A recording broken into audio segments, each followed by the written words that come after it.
Hello viewers, I do hope you are doing fine. It's been a while since we last shared here. I'm here to have a sharing with students, especially those preparing for their final end of cycle assessment. I want to talk about English language today,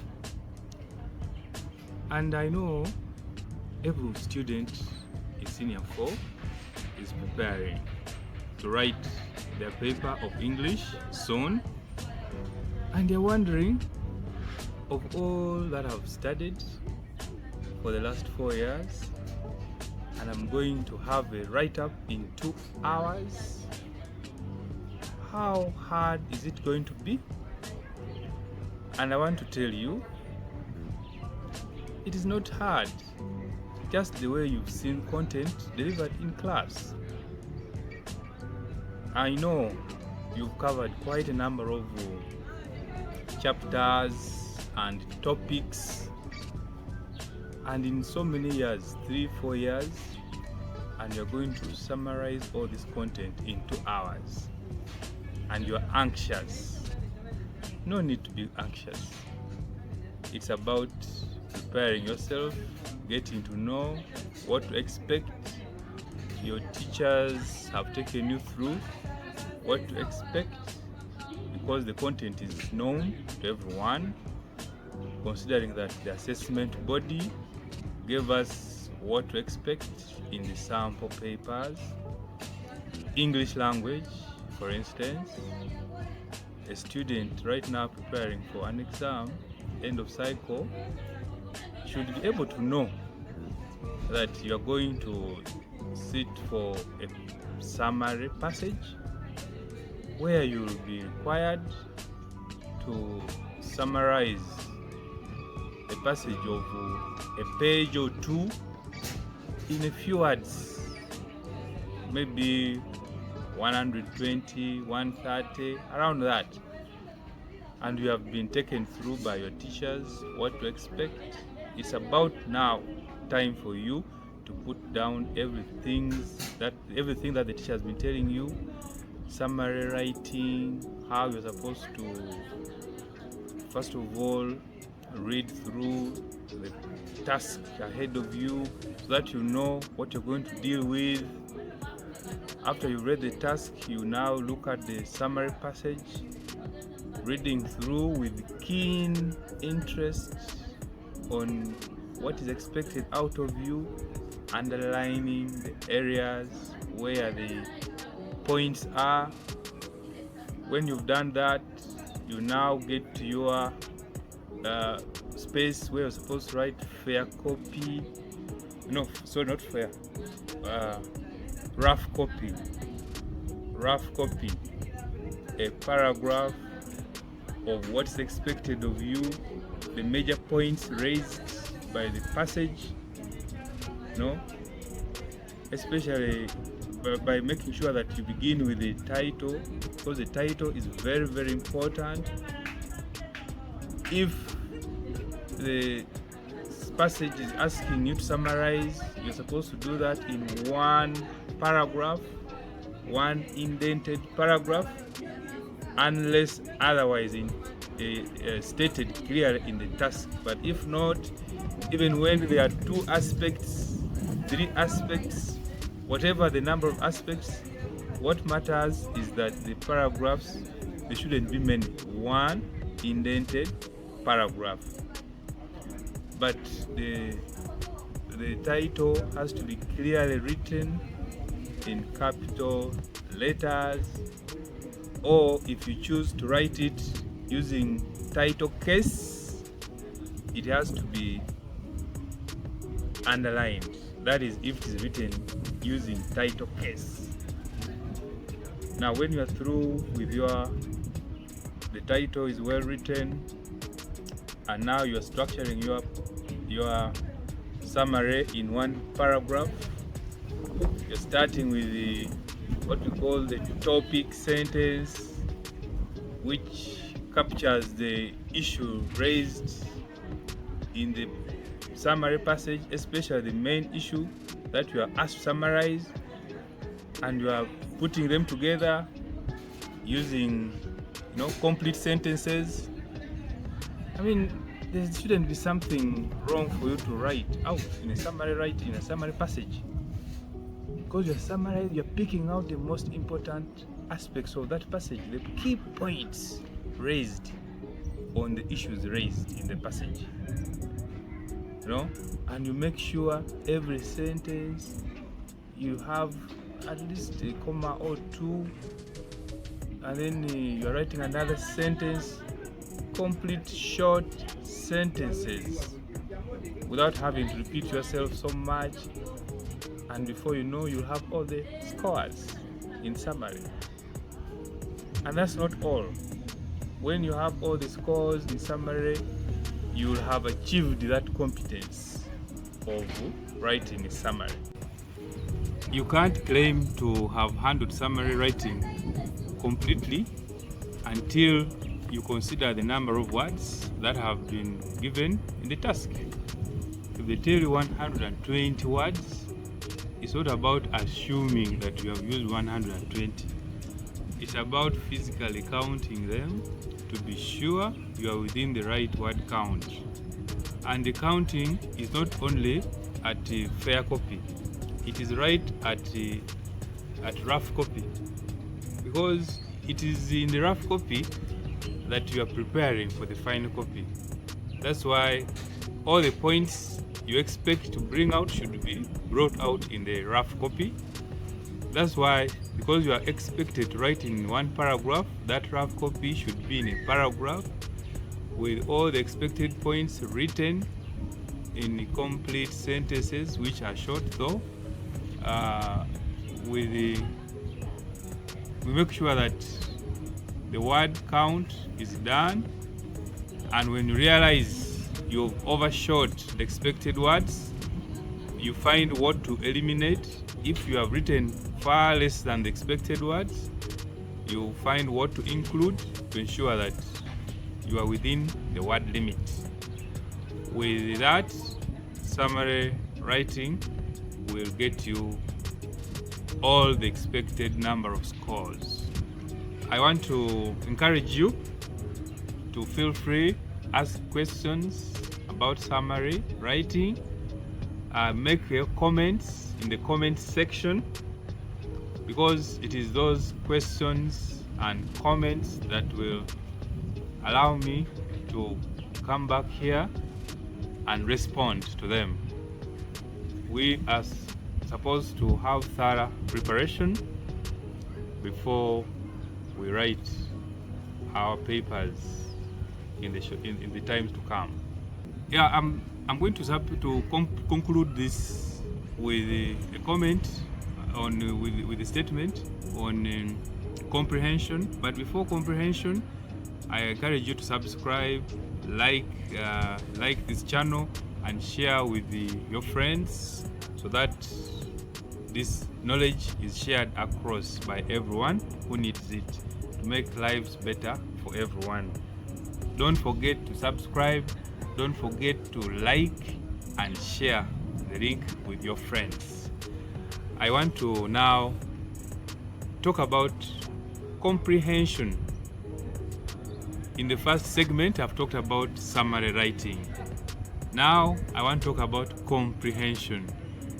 You will look in the dictionary for the word comprehend, and you'll get to know what comprehension means.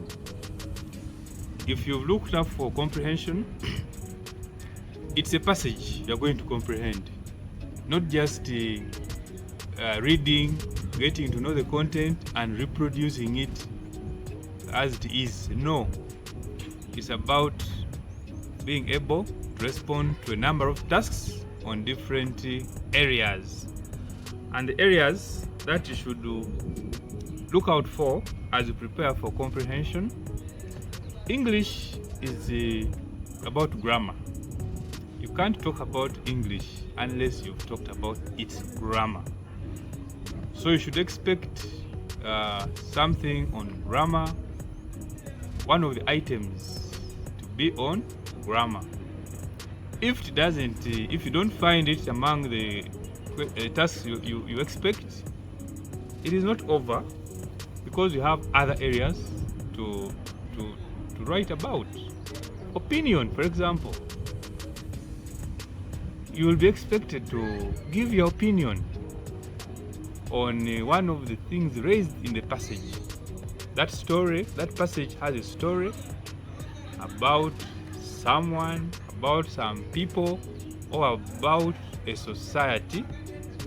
So you read and you respond, give your opinion. When I say give your opinion, you don't just say anything because it's your opinion and you say it's my opinion. The opinion should be in line with what is in the passage. It should be one that respects morality. Don't give an opinion that is against the morals. It should be in line with societal morals. An opinion that, for example, respects genetic skills. Genetic skills. Not just an opinion that is yours and it's not founded on anything. Just be grounded on human rights. Is what you are saying in line with human rights, especially the normal human rights we know? Is what you are saying acceptable by society? Or you are just saying this thief should be killed? Is killing acceptable, for example, by society?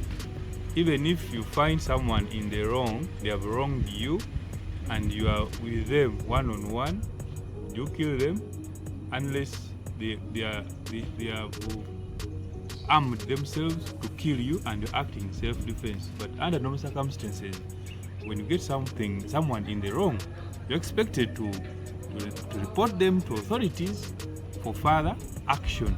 Such are the responses I expect when you're giving opinion. For instance, you are at home and your father or mother finds you in your bedroom at a corner reading a love letter, and he advises you or talks to you against it. What do? You'll find some people saying, I ran away. Does that solve the problem? You'll find someone saying, I chew the paper so that I destroy evidence. Does chewing the paper take away the fact that you have been found reading a love letter? I would expect a normal student to tell me, I would apologize to my parent and accept the mistake I have done and promise to do better next time. As a student, I would assure my father, my mother, I'm sorry, I was misled. I now realize my mistake. I will not do it again. I will stay away from such relationships until the right time. So the advice, the opinion you give must be realistic. It has to be acceptable, not wild imaginations which cannot be defensible in any society. Now, I want to move away from opinion and talk about another area that can be an area of interest for comprehension. That is the character. Since the passage is dealing with the people and other characters, you could be asked, what kind of person is William? And I expect you to know that when such a task is given to you, it is in line with the character traits, the behavior, the observable behavior that is exhibited by that person.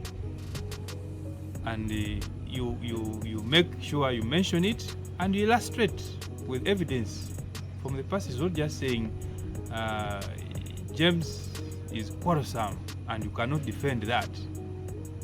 So when you are able to do that, we will be satisfied that you have comprehended and you can use the passage to respond properly. I wish to add on by saying that it's also important to look at lessons as you prepare for your paper, because from that comprehension you will be expected to write or give a lesson that you draw or pick from the passage, and the lesson is determined by the content. It has to be a moral teaching stated in on a positive note, yes, in a statement form, or in any way that depicts a moral teaching. It is not about just sayings and proverbs. It is more than just that. If you read a passage about a greedy human being who jumps onto one activity and benefits from it, jumps onto another and another and another, and in the process leaving the rest undone, that can teach you something about greed. It is not important to say, I learned that greed is this and this and that. No, because a lesson is a lesson. You don't have to remind me that you learn it. Simply say, greed is destructive. Or you can tell me, corruption causes poor development, poverty rather, or it retards development. You don't tell me that I learned that corruption is bad. No. What is it about corruption that is bad? It retards development. When you tell me that hard work pays, that makes sense. Rather than saying, I learned to work hard, that does not make sense. Just a statement, hard work pays, and then you give an illustration is important. So there's a lot that we can talk about when it comes to lessons. From your comments and from the questions about lessons, I'll keep on adding more content as we continue moving forward. Let me not forget about feelings. I know everyone has their own feelings. You have your feelings, I have my feelings about certain things. But when you are asked to give feelings, you don't take it upon yourself and you say, okay, I now have a chance to explain my feelings. Then you just write anything. The feelings are determined by the content, positive feelings or negative feelings. Just like you have said before, I've said earlier that a lesson, you don't have to tell me that you learn for me to know that it's a lesson. Just like a feeling, you don't have to tell me that I feel for me to know that you feel. No. When you tell me I am angry, I already know that's a feeling.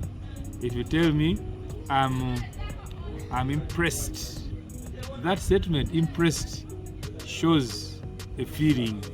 So you don't have to say that you feel, I feel annoyed. No, simply tell me I am annoyed. That is a feeling.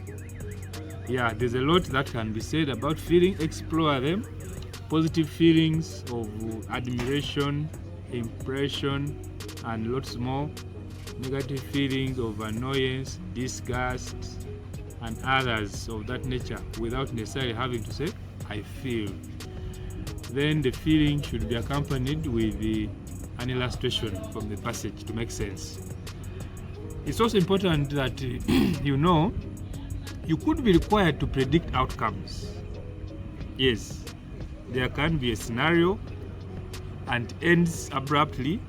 Then you are told to predict what is likely to happen. Suggest what you think happened after that, or what do you think transpired or happened after this episode. You can tell from the way things are in the passage that this is most likely to happen like that. So you make a prediction and you get your score for that. And lastly, for now, the intention of the writer. Yes, I know you're not in the writer's mind to know what they wanted to achieve when they were writing, but from the content, the way it is developed, the kind of language used, it's easy to predict, to predict, yes, what the writer's intention is. Maybe to condemn an illegality, to promote a virtue, or to share some credible information, or anything generally. Yeah, so your work is to check from the way the events are unfolding in the passage for you to try and guess what you think the writer's intention is. Yeah, so with those few areas I've handled, it is just a tip of the iceberg for you to know that when I'm dealing with the comprehension, I should be looking at opinion, character traits, an aspect of grammar, a lesson, feelings, the writer's intention, and the prediction of outcomes.